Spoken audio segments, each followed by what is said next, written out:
Le Seigneur soit avec vous. Et avec votre esprit. Évangile de Jésus-Christ selon saint Matthieu. Gloire à toi, Seigneur. En ces jours-là, paraît Jean le Baptiste, qui proclame dans le désert de Judée « Convertissez-vous, car le royaume des cieux est tout proche ». Jean est celui que désignait la parole prononcée par le prophète Isaïe, « Voix de celui qui crie dans le désert, préparez le chemin du Seigneur, rendez droits ses sentiers ». Lui, Jean, portait un vêtement de poil de chameau et une ceinture de cuir autour des reins. Il avait pour nourriture des sauterelles et du miel sauvage. Alors Jérusalem, toute la Judée et toute la région du Jourdain se rendaient auprès de lui, et ils étaient baptisés par lui dans le Jourdain en reconnaissant leurs péchés. Voyant beaucoup de pharisiens et de sadducéens se présenter à son baptême, il leur dit « Engeance de vipères, qui vous a appris à fuir la colère qui vient? Produisez donc un fruit digne de la conversion. N'allez pas dire en vous-même « Nous avons Abraham pour père », car, je vous le dis, des pierres que voici, Dieu peut faire surgir des enfants à Abraham. Déjà la cognée se trouve à la racine des arbres. Tout arbre qui ne produit pas de bons fruits va être coupé et jeté au feu. Moi, je vous baptise dans l'eau en vue de la conversion. Mais celui qui vient derrière moi est plus fort que moi, et je ne suis pas digne de lui retirer ses sandales. Lui vous baptisera dans l'Esprit Saint et le feu. Il tient dans sa main la pelle à vanner, il va nettoyer son aire à battre le blé, et il amassera son grain dans le grenier. Quant à la paille, il la brûlera au feu qui ne s'éteint pas. Acclamons la parole de Dieu.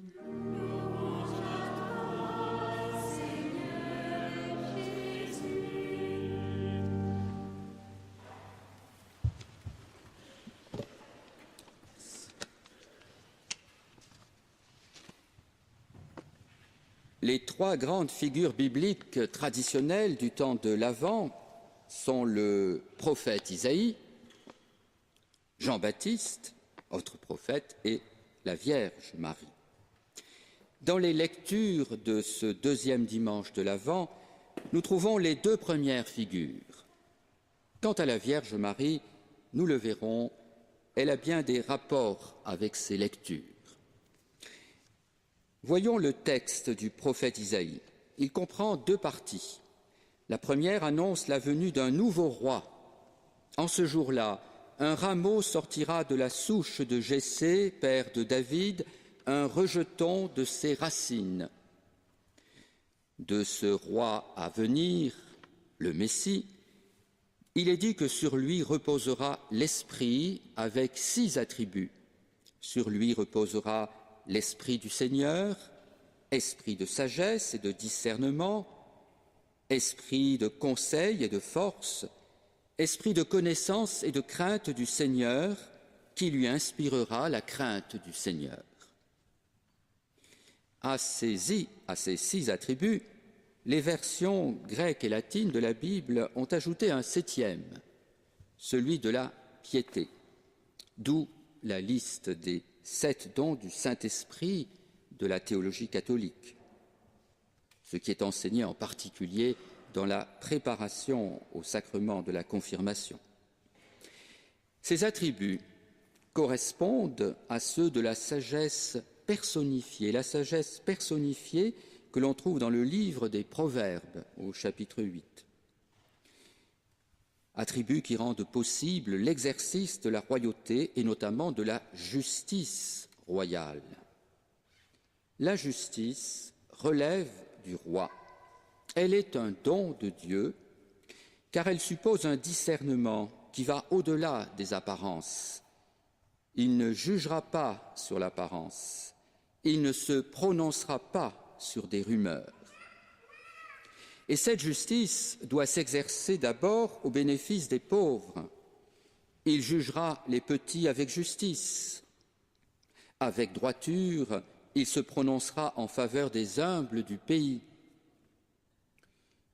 Ces attributs, les rois d'Israël, pour la plupart d'entre eux, nous le savons, ne les ont pas exercés.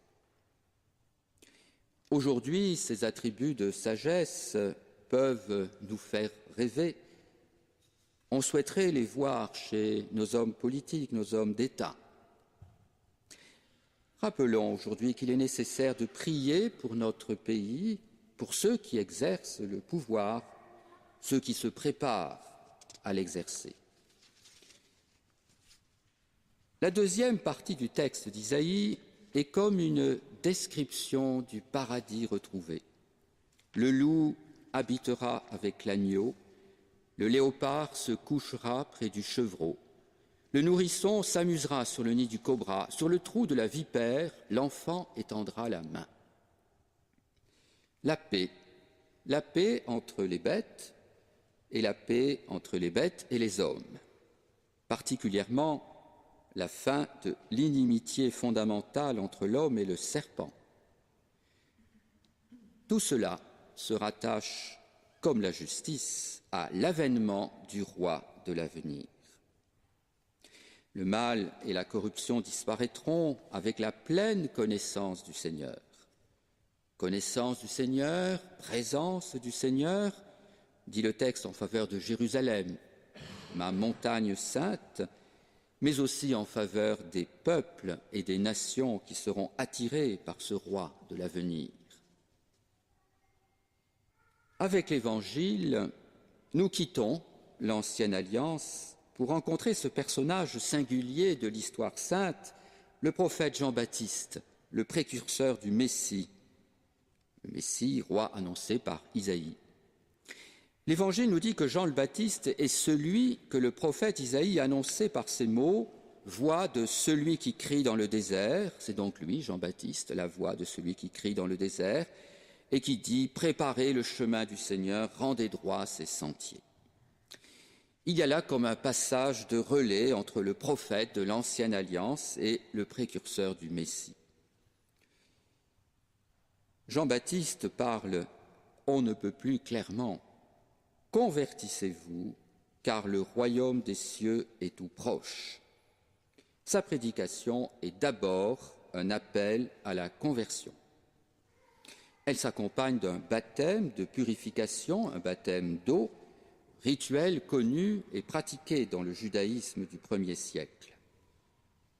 Alors, parmi ceux qui viennent recevoir ce baptême, le texte nous dit qu'ils venaient de Jérusalem, de Judée, de tout le pays d'Israël, des foules entières, il y avait des pharisiens et des sadducéens. Alors les pharisiens, je vais très rapidement bien sûr, ils se considéraient comme de bons religieux, convaincus de bien faire leur devoir religieux, faisant peut-être la leçon aux autres.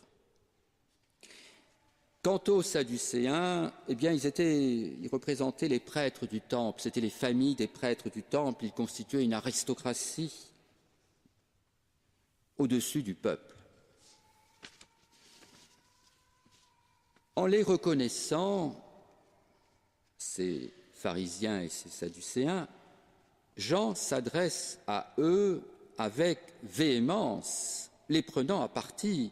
« Engeance de vipères, qui vous a appris à fuir la colère qui vient ?» Reconnaissons, frères et sœurs, que les prédicateurs d'aujourd'hui, moi le premier, sont beaucoup plus diplomates quand ils veulent pointer un défaut de leur auditoire. Je ne vous traiterai pas d'engeance de vipère, rassurez-vous. Mais Jean l'a fait. Et pourquoi l'a-t-il fait? Parce qu'il les accuse de vouloir échapper au jugement de Dieu, de vouloir passer en quelque sorte outre. Il les interpelle en particulier sur deux points. D'une part, il dit « Produisez donc un fruit digne de la conversion ».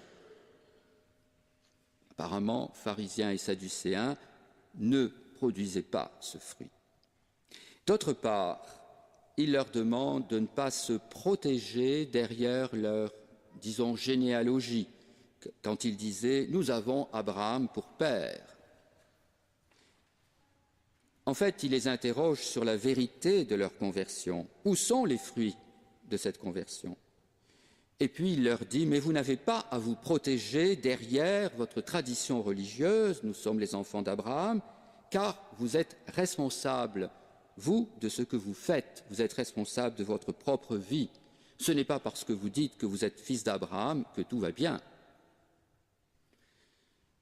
Enfin, Jean-Baptiste annonce la venue d'un plus grand que lui.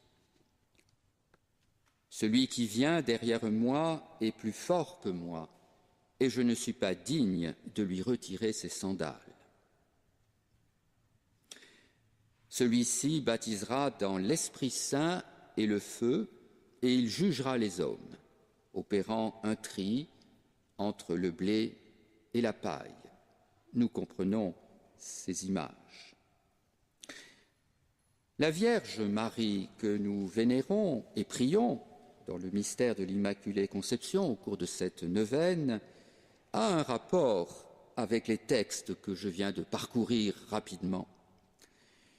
Le nouveau roi qu'annonce Isaïe, eh bien c'est Jésus, son fils.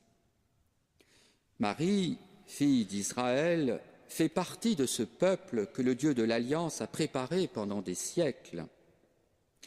Marie résume et incarne l'attente séculaire de la venue du nouveau roi. Elle fait partie de ces pauvres du Seigneur à qui la première des 8 béatitudes du discours sur la montagne, que son fils prononcera plus tard, est destinée. Heureux, heureux les pauvres de cœur, car le royaume des cieux est à eux. Marie a déjà vécu par avance cette béatitude. Marie est la comblée de grâce qui a reçu l'Esprit de Dieu en abondance. Esprit de sagesse, de discernement, de conseil et de force, esprit de connaissance et de crainte du Seigneur. Jean-Baptiste est le fils d'Élisabeth, sa cousine. Sa rude prédication ne s'adresse pas, bien évidemment, à Marie, ni à ceux qui lui ressemblent, aux pauvres du Seigneur. Et quand il dit « Celui qui vient derrière moi est plus fort que moi, et je ne suis pas digne de lui retirer ses sandales », Jean-Baptiste manifeste là une vraie humilité. Cette humilité dont Marie était profondément imprégnée.